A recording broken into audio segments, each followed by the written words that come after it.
Golda mayor جو کہ 1969 میں اور 1974 کے بیچ میں اسرائیل کی 4th پریزیڈنٹ رہی، وہ کہتی ہے کہ جب ہم نے فرسٹ ٹائم فلسطین پہ بامبنگ کی، and that was the first time جب ہم نے راکٹس فائر کیے، کہتی ہے مجھے ساری رات نیند نہیں آئی۔ کیوں؟ کیونکہ صبح کیسا رسپانس آئے گا مسلم امت کی طرف سے۔ عرب، نان عرب، مسلم سٹیٹس تو چڑھ دوڑیں گی اور اپنے اسلحوں کے ساتھ آرمیز کو بھیج دیں گی، اور کہتے ہیں we couldn't sleep all night۔ لیکن جب صبح ہوئی اور ہم نے جب آنکھ کھولی تو ہم لوگ آپس میں بات کر رہے تھے کہ what happened، کیا بنا؟ کوئی رسپانس آیا؟ no one spoke a word، no one spoke a word۔ اور ہمیں تب پتا چلا کہ یہ تو ہم سے بھی بدتر ہے، یعنی ہم سے زیادہ بزدل لوگ ہیں۔ اور پھر نے کہا کھل کے فائر کرو، یہ کبھی جاگنے نہیں والے۔ کہاں ہے ہمارے مسلم لیڈرز؟ کہاں ہے ہماری فوج؟ کہتے ہیں وَمَا لَكُمْ لَا تُقَاتِلُونَ فِي سَبِيلِ اللَّهِ، مطلب کہ تمہیں کیا ہو گیا، تم قتل نہیں کرتے اللہ کی راہ میں؟ تم اللہ کی راہ میں جہاد کیوں نہیں کرتے؟ جن لوگوں پہ ظلم کیا جا رہا ہے، مرد، عورتیں اور بچے، وہ پکارتے ہیں تمہیں یا رب ہمیں اس بستی سے نکال دے، ہمیں شہر سے نکال دے جہاں پہ ظالم قابض ہو کے بیٹھا، ہم پہ ظلم اور زیادتی کر رہا ہے، ہمیں کوئی اپنی طرف سے مددگار بھیج دے۔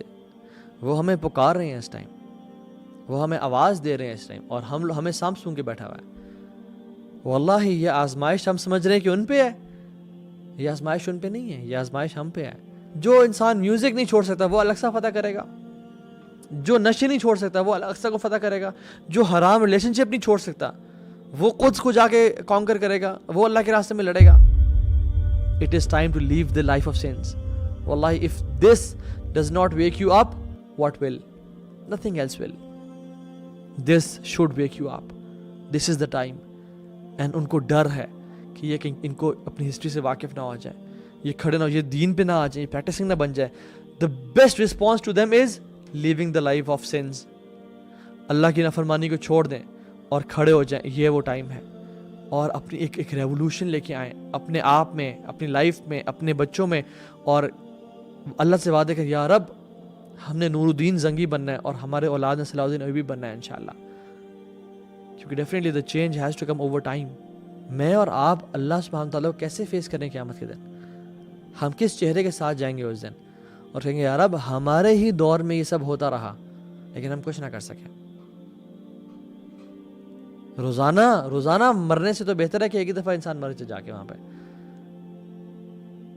یہ کیا ذلت کی زندگی، اور ہم کیا یہ ناداں سجدے میں گر گئے جب وقت قیام آیا۔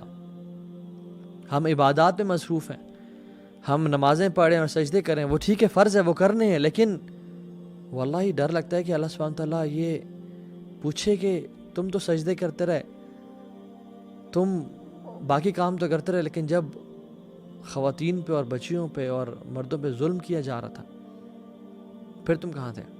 اگر اللہ تمہارا مددگار ہے تو تم پر کوئی غالب نہیں آ سکتا، اور اگر وہ تمہیں چھوڑ دے تو پھر کون ہے اس کے بعد تمہاری مدد کرے۔ اور مومنوں کو تو چاہیے کہ اللہ ہی پر بھروسہ رکھیں۔